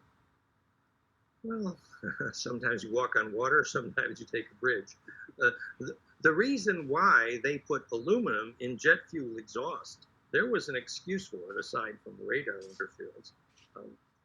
It has to do with combustion. So the amount of aluminum in the soil of the northwestern states of the U.S. is shocking and horribly poisonous from those jet trails. So there's some horrible reality to the jet trails, absolutely. And my friends in Asheville regularly got sick directly under the chemtrails. Every time there was chemtrails, they would get sick regularly. So I'm very well aware of that problem. And there are ways to address this. The same it's a columnated microwave that the orgone people use. It's pipes whose diameters are resonant in the microwave. And a group of those pipes in a columnated has a rainmaking effect, but they also have a microwave burning effect on those trace particles. So there are advanced geobiologists do have things they deal with this as, but we need to recognize how powerful the poisons of the jet trails are and take practical action. Personally, I believe that, us thinking that all these jet trails are intentional evil is superficial. I think most of the jet trails don't have bad intent behind them. Some of them may, but the fact is that our jet residues are extremely hazardous, sadly. So you said aluminum is in there, and there's also barium. And if you put the element letters of aluminum or barium and then aluminum together, it actually spells ball. And that's one of the things that they're spraying out there. And you're saying try not to think it in an evil way, but it's almost in your face. What they're doing is that this is what they're spraying, and it doesn't sound like it could potentially be good at all. Well, the barium titanate is the super dielectric there, and so that is the supercapacitance used by both the good guys and the bad guys for communication. The Black Goo story is another example. Super dielectrics are used by very nasty interstellar artificial intelligence for very nasty purposes. Sadly. Elemental or plasma intelligence? Yeah, what we're saying is, the smaller elemental forces, the undines, become larger elemental forces, the gnomes, which regularly steer lightning and tornadoes, and accurate communication and vision of those elemental forces is essential to our survival soon. And these elemental forces do not survive in cities in general. And when the plasma dies, the people follow. Riley has a question. Have you had a Kundalini? I've had intense Kundalini experiences for 30 to 40 years. My story is at goldenmean.info/Kundalini, including a professional film series about it. I believe, from my experience, I'm the most advanced teacher of the biophysics of Kundalini on this planet. My teacher was Bentoff, who wrote the book, Stalking the Wild Pendulum, about the biomechanics of Kundalini. For example, measurement, not just in the phonon, but measurement in the microwave of how and why Kundalini works. It's a beautiful study. Is there any kind of techniques or something that you could quickly just share how people could learn to connect more with their Kundalini?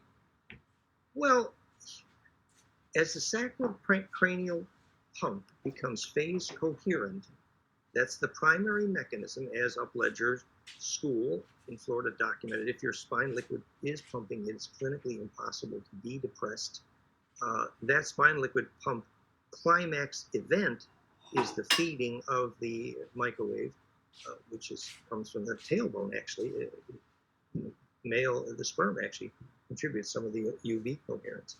And that arrives in the phonon wave in the ventricle horns, why Lucifer and Moses have horns. The ventricle horns crystallize liquid by the phonon coherence, and that drives an implosive microwave and longitudinal into the pineal, which then becomes a laser, and you feel the top of your head burning like a torch. And basically, the good side is, you become psychokinetic in various ways. I became somewhat clairaudient on my good days, and a few other things, maybe a rainmaker on good days. The bad thing is, every single unshareable thought of your life, you would need to weep through before you can sustain it. And if you don't remain grounded, it's most commonly diagnosed as Kundalini psychosis or transcendence. Lee Sinella's book, He Was a Good Friend, documented some of that. But the climax of the human condition, ability to radiate a powerful plasma field, Kundalini is appropriate, but dangerous, and not the only way. It's like a fast roller coaster to a climax event.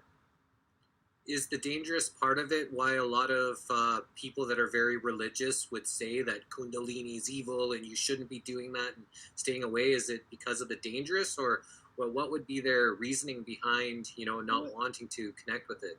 Well, it's dangerous. It's implosive. It's a red hot poker up your tailbone and a red hot poker shooting out the top of your head. And it's colorful for a while. In itself, it doesn't prove you have pure intention. But if you can sustain it, that indicates some ability to sustain the longer wave. But it gives you inertia. If you do something useful with it, well, then maybe you serve. But you can also do pretty nasty stuff with it. But it depends. The evolution of the nervous system largely determines if you're able to support Kundalini. But if you want to try, basically you're breathing deep and you're playing with the angle of the tailbone, so that actually the tailbone is a straw that sucks the ultraviolet and microwave components, part of the sexual juices, in fact, and that then feeds the sacrocranial pump and arrives explosively in the high brain. The Riley who asked that question, she said she had 2 days of waves of Kundalini and it was the best experience she ever had. Nice, and it's good to have that bliss experience, but I do caution, learn grounding, read the book Earthing, and and remain in phase with your environment. Otherwise, it's, if you ever read the book Three Christs of Ypsilanti, they put 3 people who were hospitalized for believing they were Jesus into one room and turned on a tape recorder. You lose context. Everyone believes they were Jesus or Enki because that is where the genetic memory fuses. And the ability to sort your memories after those kind of fusion experiences depends literally on pure intention. Otherwise, solubility is lost. So I've had lots of people over the years come to me and tell me that they're Jesus or they're, were Jesus. I know of someone else who I actually grew up with. He believes he was John the Baptist. Recently, someone had, been in contact with me that believes that they're Lucifer and have the actual bloodline of King David, and they've got, actual right to the heir to the next throne and all this. Where does that stuff come from?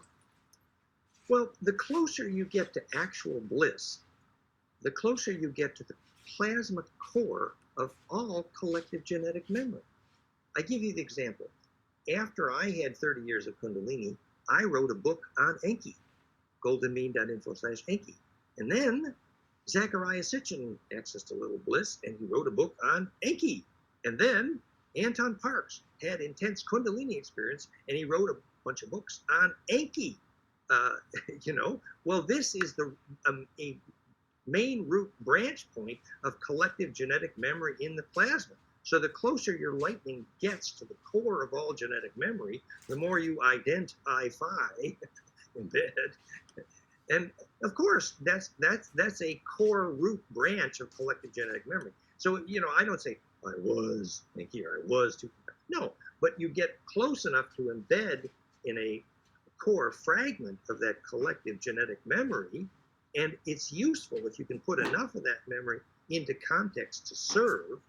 But if you can't serve with part of that memory, then walking around saying you were Christ or Jesus or Tut is a little boring, and actually people should put you in the hospital if you're claiming that.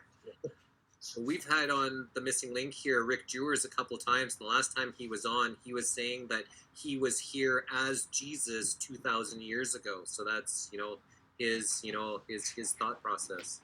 Well, and there were so many people that have a fragment of that memory, and that's a beautiful thing. And identifying with that can have a collective memory effect, which can be very beautiful if you can sort. Yeah, I had a severe faint swoon experience in the gold sarcophagus of Tutankhamun in Cairo. And a big chunk of memory went clunk, and I remembered them using Tutankhamun's body for rainmaking. Now, was I Tutankhamun? I don't. That would be boring to say. But did I embed in a big part of that plasma memory? Yes. And I know half a dozen people personally who believe they were Akhenaten. But what actually serves is when they can take that memory into a survival service. So do you believe in reincarnation? Well, there's plenty of super well documented children who have remembered their past lives. I recommend those books. My partner loves those books, and they're excellent. And what is clear is that people who have a coherent enough aura to take memory through death, they can bring a significant part of that memory, particularly when they're children. As they grow up, they tend to forget more. So actually, the forgetting of past lives at death is actually a service. It's good. What you need to remember is the pure principles. So that's what death is about, is the compression effect necessary to sort the pure principles. So you don't need the individual memories. That would just confuse the hell out of you. What you need is the pure principle essence behind those memories. And that's what becomes immortal. That's what you call soul. So the nature of life, of memories between lifetimes, is distilled into pure principle. Could it be the other way as well, is that they were accessing memories from other lives, that it actually wasn't them going through these lives, that they were just like how you were, King Tut, you were able to access that. They're accessing these memories or these other past, energies, that they believe that it was actually them because of their, ability to access it. Well, yeah, I mean, if you look at, I forget that little boy that remembered being shot down in a plane over Japan. I mean, he had all the names and faces. And there was that other girl in India that the whole family of her deceased former life adopted her as a little girl because they all recognized she was the reincarnation of. I mean, these are literal, detailed stories. So they didn't just get a piece of it. They remembered the whole chunk, So, but there are fragments of memory, but there are real reincarnation stories, and they're beautiful. And bringing those memories through death is a good indicator of ensoulment. It's a useful thing. But keeping those memories in context and service is what keeps us grounded. Oh, excellent. Back to the spraying of the metals, it says, could they be spraying in order to retard any ascension we may have a chance at? Because that's a big, theory that's out there, is that they're wanting to stop us from being able to access some of these higher, these higher frequencies. Well, I mean, obviously, eventually, when we keep talking about some unidentified collective evil they, who's they? Well, actually, I think most of whom we're calling the evil they is actually stupidity. It's not evil, it's just dumbness. Meaning, if we teach enough people how the trace metals in our atmosphere is harming our health and our spirituality, eventually our political leaders will make better decisions. That would be my optimistic viewpoint. But it's true. If you believe Elena Danaan, and I do, there were some pretty parasitic ETs, Dracos and Greys and Nebu, that were making bad decisions with our governments. And I think that is being removed, and we have a chance now to make a difference by teaching. But it's true. I mean, the aluminum in the jet exhaust is measurably destroying the soil of the Pacific Northwest. It just won't think. What's your perspective on orbs? Orb is just a name for plasma intelligence. That's all it is. Orbs, if you cut down a bunch of trees and put them in a basement, in nature, and take a photograph, you'll see millions of orbs. This is coherent plasma. And if people are having Bliss and take, it's a fast shutter speed that gives the camera ability to see, and you'll see orbs. So orbs are a name for plasma intelligence. And if they gather, then you have elementals. What about, say, angels, or, these, other, benevolent spirits coming from other realms that come here to help and assist? Like how I heard some profound something tell me to get up, and I heard somebody, I heard it. It wasn't just coming from my imagination. It wasn't from me, and I call it, because I don't refer to myself as Jesse. And you were exhibiting good intent to try to help someone at that moment, so you deserve the good karma of having a spirit guide at that moment. It's a beautiful story.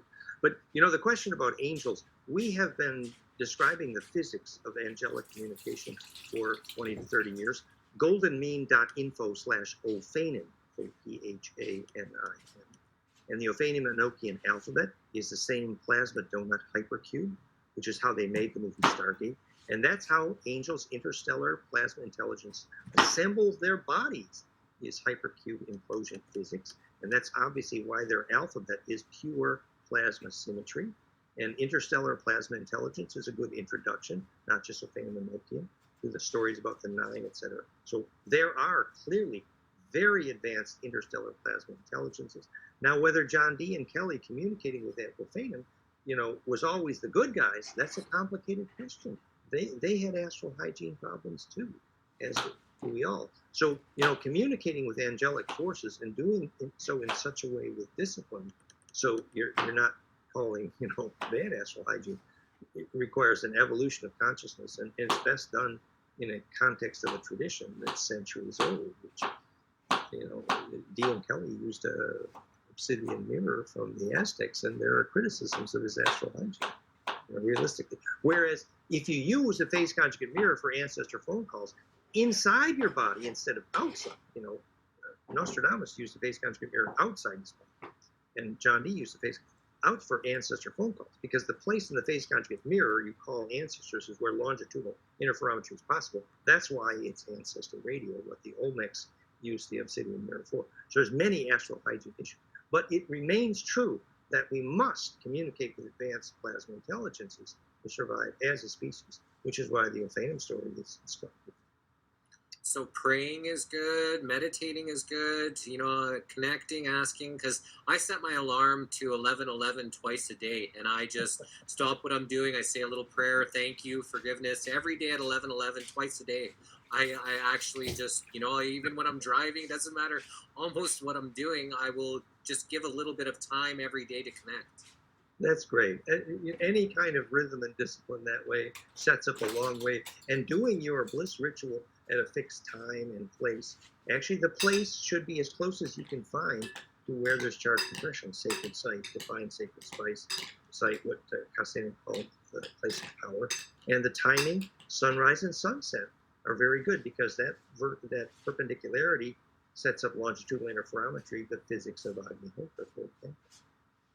It started with, 11:11. Whenever you see the time, everybody said, make a wish, make a wish, make a wish. So I've been doing that for many, many years. And then, eventually I just set my alarm to it. And instead of making a wish, I was on doing some live maybe 5 years ago. And someone was saying, instead of wishing for things, why don't you say how much you're thankful for and being thankful. So I kind of altered what I've been doing a little bit over the years. But now it's a lot more thanks instead of, asking for a nice Ferrari outside, just giving thanks for, Yes. just being alive, and for water and for food and, for That's different beautiful. things.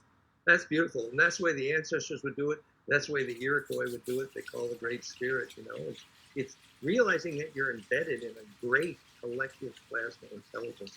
And the more you evolve the attitude of gratitude, the more you're embedded deeply and have access to that inner voice. It's a beautiful story.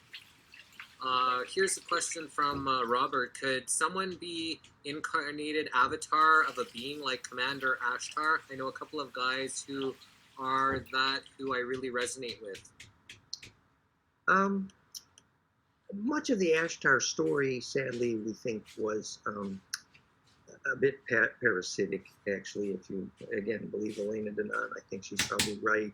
I knew Ashtar Athena quite well. There are some issues there. For example, the Saint Germain story, the Ascended Masters were mostly those frozen in the astral because they had become addicted to cold powder. There are some serious astral hygiene issues for communicating with beings that are not really in our bloodline, in our own ancestral memory.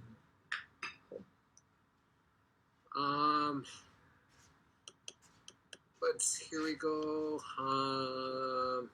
Yeah, we're coming up to our 2 hours. Any kind of thoughts that you want to kind of shoot out to the collective here?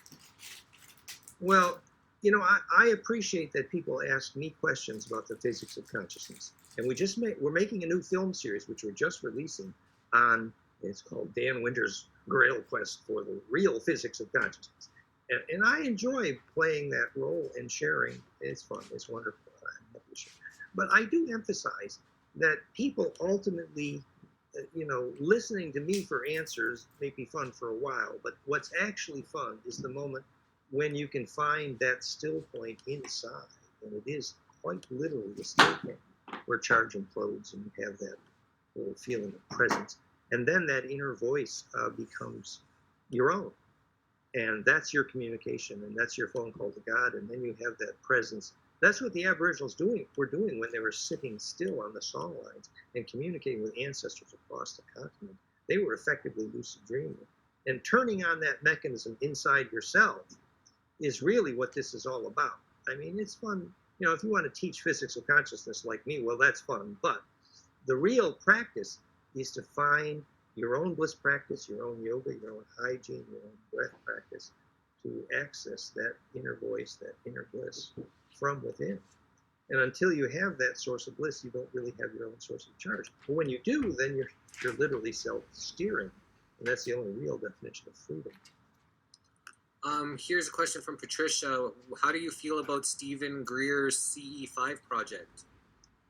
Stephen Greer is very well intentioned, I think, and from being from Asheville for a while, and they're using.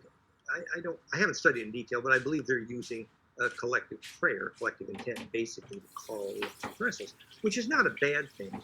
But the extraterrestrials are quite able to communicate with us when we do something practically in the world that serves.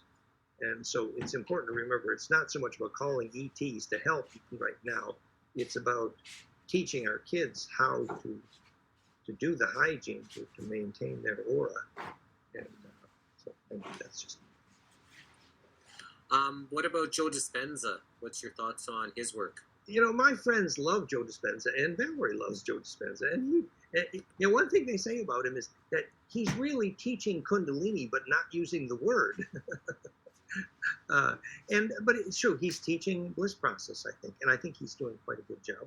Actually, with my impression, I looked at some of these really, and he's teaching people how to access the voice, and so really, I think Joe's doing a good job.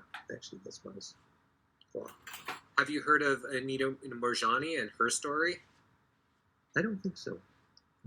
She was very, very ill, cancerous, lesions all over her body. They told her, her family, she doesn't have much to live. She crossed over to the other side, came back, everything just started to heal on her body. She just basically healed herself. And she goes around talking about, crossing over, and she's kind of connected with, kind of the same group there, but she's got such a beautiful story. Nice. I'd love to learn more. Very nice. Sounds appropriate. Useful. Your thoughts on Gaia?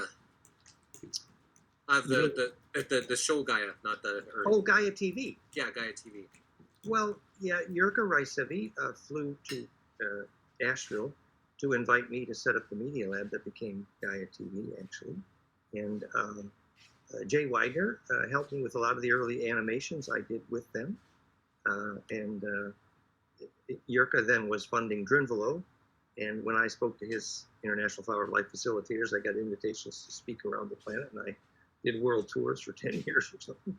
So I had a lot to do with how Gaia began. And I'm grateful. Actually, the video animations that I do today on sacred geometry were supported by them. And they are. What Jirka told me what day his new Gaia project was going to become Fortune 500, and he was right. And they're doing a great service, actually, creating education. I've told them to get on the shtick a little bit more on the physics side of consciousness, and we have some exchange with their cosmic disclosure group occasionally. But no, I think they're doing great work. When it comes to water, what is the best water do you think to drink? Would it be spring water, reverse osmosis? Some people, what's the one? there's a few different waters, then, you know, but what would you recommend people to drink water, and would you talk to it before you drink it? Water is central to the fractal hydrogen, and it's beautifully implosive. So Therify plasma treated water and theimploder.com water, profoundly synergetic, treats skin issues, for example. So water is everything. It's very important. And in general, spring water, the real, crystal geyser, I used to love it in the States, and in Europe, Baldic's pretty good. But anyway, spring water is a very useful thing. Obviously, if you can live near the spring, that's a whole lot better. But water with charge. And it's true that there's almost nothing better than water for receiving the charge of plasma, for example, Therify.net, zaps water, beautifully healing. So theimploder.com for more stories on water. But, that's hypersoluble water. That the reason it heals, by reports, so many skin issues, for example, is that hypersolubility. And then if you use Therify.net plasma to zap the water, they zap water and they affect plant growth dramatically. And then you zap seeds. The original function of stone circles was, the primary function was for zapping the seeds, because they get double, 2 to 3 times the growth rate. Because you have implosive charge around the seed, and then you plant it, the germination is off the charts. Just like marijuana is just one example. There's a website called findaspring.com where you can actually find spring water that you can collect that's kind of near you. And I've been doing that for years, and I go and collect, because it's about an hour and 20-minute drive, hour and 15-minute drive one way.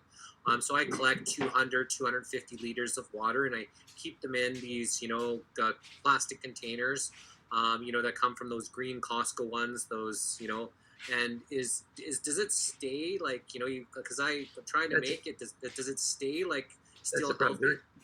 Collecting it is beautiful. When you live near all the cathedrals on the pilgrimage of Compostelle in South France, you know where the springs are. And but it's true, there is a limited shelf life, and the plastic is not quite as good as glass, actually. But that spin density and which kind of plastic actually matters, and where you store it matters. And you need to store it cold, if possible, et cetera, et cetera. So there are life issues there, but it's beautiful. So does it just decrease in its vitality as the longer it's stored, and the right areas? I wish I could could get 16 glass jugs, but it's hard to carry, transport. It's for me right now, it's in the plastic containers is kind of what's most convenient, and I much rather drink it than any water that I could buy in a store, or especially comes from the tap. Well, that's a beautiful thing. Well, it's true that what you're storing is spin density, and so touching metal will reduce spin density. Experience of heat or pressure or shock will reduce spin density. We teach this because people ask us at theimploder.com how they vortex imploded water, how it retains its life force. And obviously cold is best, as Schauberger knew, because that became a spin. And obviously if it's placed on a magnetic cross, so water is receiving its environment. But inherently, living water always starts to die if it can't move. That's the fundamental difference. That's why your children need to pee whenever they hear a living river. The last question I have is, what's your thoughts on fasting? I've done the master cleanse lots of times over the years. Last time I fasted, I did the 3-day water fast, where I only drank water for 3 days. Right now I'm on day 2 of the master cleanse. I haven't done it for about 4 or 5 years, but that's when you drink the maple syrup, cayenne pepper, and lemon. And, I'm going to do that probably for the rest of this month. Why, it sounds like you have some discipline there, sir. I congratulate you. And I think your aura is doing okay. Really, that sounds great. My lady friend says that I don't fast enough. My excuse is I have a hyper-fast metabolism from Kundalini, but I'm not sure that's a good enough excuse. But I know that it's true that cleansing the body periodically is wonderfully useful, and there's lots of healing mechanisms for fasting. And we were using fasting with ozone polyma enemas for healing people in our Circle of Life healing community in North Carolina, in Waynesville. And so the process of the body cleanse with fasting is wonderfully useful. And I recommend even as our friend teaching how to live without food, that as you learn to eat charged directly, you don't need food. It's really true. And your body gradually metabolizes to the point where you can absorb the charge directly from your environment. But that does require astral hygiene. For example, in nature, you should be much less hungry because you can implode the charge there. So is that why, some people can sun gaze and not need much food if you're, seeing the first 15 minutes or 20 minutes of the sunrise and the last 15, 20 minutes? They say people that do that are getting the nutrients the body needs and they don't actually need physical food, but it wouldn't work on everybody who doesn't have that, proper height, that proper, hygiene. Is that why it'd work on some and not others? Well, and that was a beautiful Essene practice, actually. Sun gaze, and also at a right angle, directly over water is even better. And sunrise and sunset are the longitudinal moments. And it's right. The intelligence and spin density of that plasma itself is the ultimate food. And gradually metabolizing your body to implode that charge directly is part of evolution. But that's not saying that eating is evil. Eating food is also very spiritual. But learning to absorb the charge directly from the environment, it's a beautiful evolution.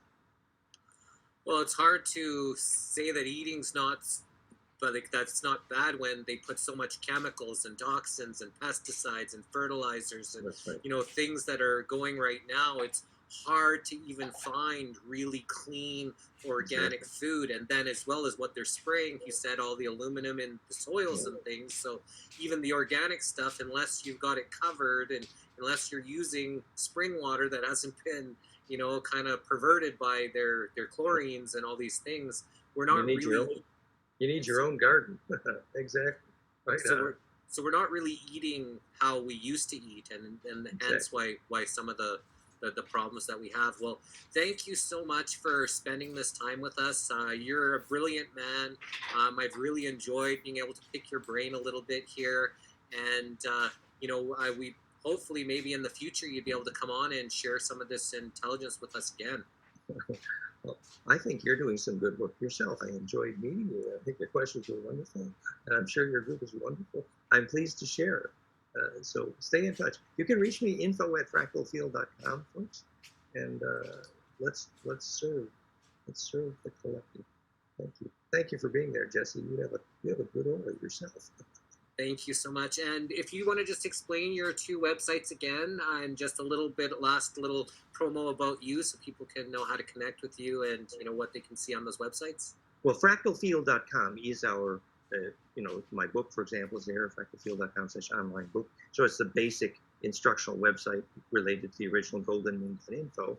Then therify.net is our plasma, implosive plasma, Bliss plasma, in 25 countries, therify.net. And flameandmind.com is the Bliss EEG biofeedback. So those are the main ones. And then the imploder.com, our implosion water tech. So, we have quite an educational outreach. And our YouTube channel is over 1 million views. So we're very active on Facebook. You'll see that. Okay, wonderful. Well, you have yourself a wonderful evening. I know it's late there. It's 10 o'clock in France. So you have a great sleep, sending blessings to you and, all that you love, and, keep doing what you're doing, because, you have a wonderful aura as well. And, your intelligence is definitely, the collective is feeling what you're putting out. So thank you for you and all that you do. Dan Winter. Thank you. Sending blessings. So we have one more interview today on The Missing Link. It's with Lupita Ortiz, coming in about an hour. We had Dr. Daryl Wolf, but he had to reschedule until next week. So we'll see y'all in about an hour for the next edition of The Missing Link. Love inspiring new knowledge, and that's what it is. Bye, everyone. Until next time. Blessings.